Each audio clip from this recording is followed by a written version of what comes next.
Parlamentinin sədri Almaniya səfirinin bəyanatlarına münasibət bildirib və qeyd edib ki, zorakılığı dinc etiraz adlandıran şəxs yalançıdır.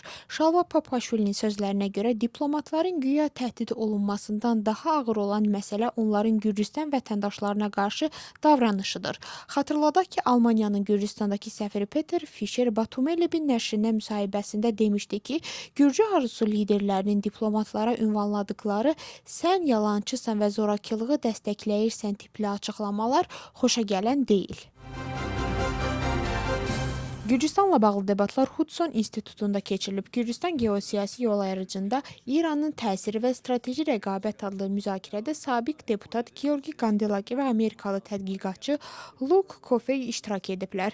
Debatlarda Respublikaçılar Partiyasından Amerikalı kongresmen Joe Wilson da çıxış edib. O bildirib ki, Gürcüstanın hakim partiyası Tehranın terror rejimi ilə əməkdaşlıq edir. Hudson İnstitutunda səsləndirilən bəyanatlara bugün parlament sədri də münasibət bildirib.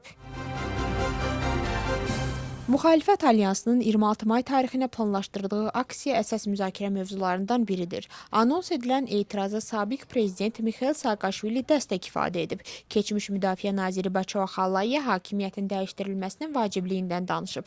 Həbsdən məktub yayan Vahid Milli Hərəkatın Siyasi Şurasının sədri Levən Xabeyşvili də Saakashvilinin çağırışlarına qoşulub. Müstəqillik günündə aksiya keçirilməsi müxalifətin bir hissəsi tərəfindən tənqidi qiymətləndirilir. Hakim komandada isə bildirir ki, Alyansın planlaşdırdığı aksiya növbəti uğursuzluqla nəticələnəcək. İranla müharibənin gələcəyi ilə bağlı ABŞ prezidenti Donald Trump və İsrailin baş naziri Benyamin Netanyahu arasında fikir ayrılığı yaranıb. Bu barədə CNN məlumat yayıb. Nəşrin yazdığına görə liderlər arasında çərşənbə axşamı baş tutan gərgin telefon danışığında İranla bağlı fərqli yanaşmalar açıq şəkildə hiss olunub. CNN bildirir ki, bu son günlər ərzində onların ilk müzakirəsi olmayıb. Bazar günü keçirilən söhbət zamanı Trump İran hədəflərinə yeni zərbələrin endirilə biləcəyini deyib. Lakin təxminən 24 saat sonra o Qətər, Səudi Arabistan və Birləşmiş Ərəb Əmirliklərinin xahişindən sonra hücumları dayandıracağını açıqlayıb. Nəşrin məlumatına görə Pakistanın vasitəçiliyi ilə aparılan danışıqlar Netanyahunu qəzəbləndirir. İsrail baş naziri uzun müddətdir ki, Tehrana qarşı daha sərt siyasətin tərəfdarıdır. Mənbələrin sözlərinə görə Netanyahu Trumpa bildirib ki, mümkün hücumların təxirə salınması İranın xeyrinə işləyəcək və bu qərar səhvdir. ABŞ ilə İran arasında müharibənin dayandırılması barədə razılaşmanın əldə olunması üçün müsbət siqnalların olduğu bildirilir. Bu barədə ABŞ dövlət katibi Marco Rubio açıqlama verib. O qeyd edib ki, həddindən artıq nikbin olmaq istəmir, lakin Pakistanın vasitəçiliyi ilə aparılan danışıqlarda müəyyən irəliləyiş var. Rubio bildirib ki, Vaşinqton öz daxilində müəyyən qədər parçalanmış bir sistemlə qarşı-qarşıyadır. O həmçinin vurğulayıb ki, İran Hörmüz boğazından keçid üçün rüsum tətbiq edərsə, hər hansı diplomatik razılaşma mümkün olmayacaq. Belarus prezidenti Aleksandr Lukashenko bəyan edib ki, ölkəsi Ukrayna ilə müharibəyə qoşulmaq niyyətində deyil. Lukashenko bu açıqlamanı Ukrayna prezidenti Vladimir Zelenskinin Rusiyanın Belarus ərazisindən Ukraynaya hücum edə biləcəyi barədə ehtimal səsləndirməsindən sonra verib.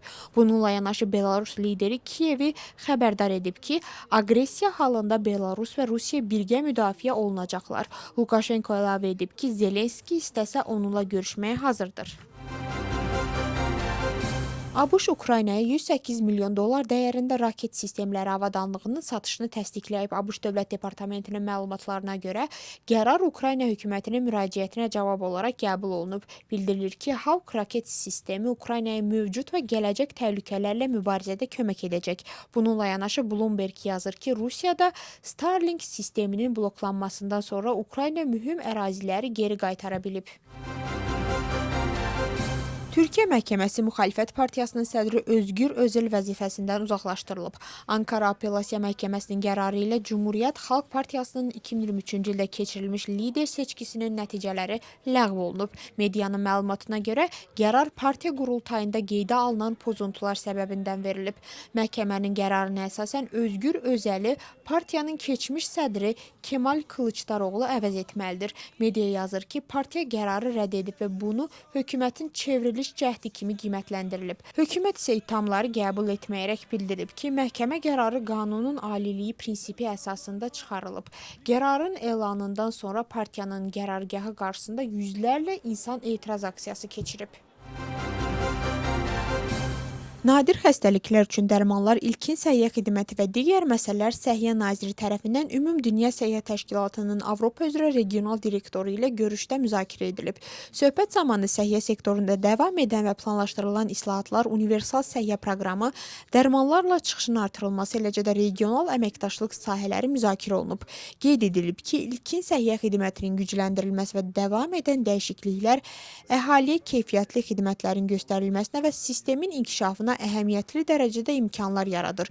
Görüş nazirin Cenevrəyə hazırki səfəri çərçivəsində baş tutub. Vaxuşti Kotetişvilinin anadan olunmasının 90 illiyi qeyd olunub. Rustaveli teatrında şair, alim və ictimai xadimin yubileyinə həsr olunan tədbir keçirilib. Əbədi dramatik kompozisiya Vaxuşti Kotetişvilinin şeirləri, bioqrafik romanı və qeydləri əsasında hazırlanıb. Layihə Mədəniyyət Nazirliyinin dəstəyi ilə həyata keçirilib.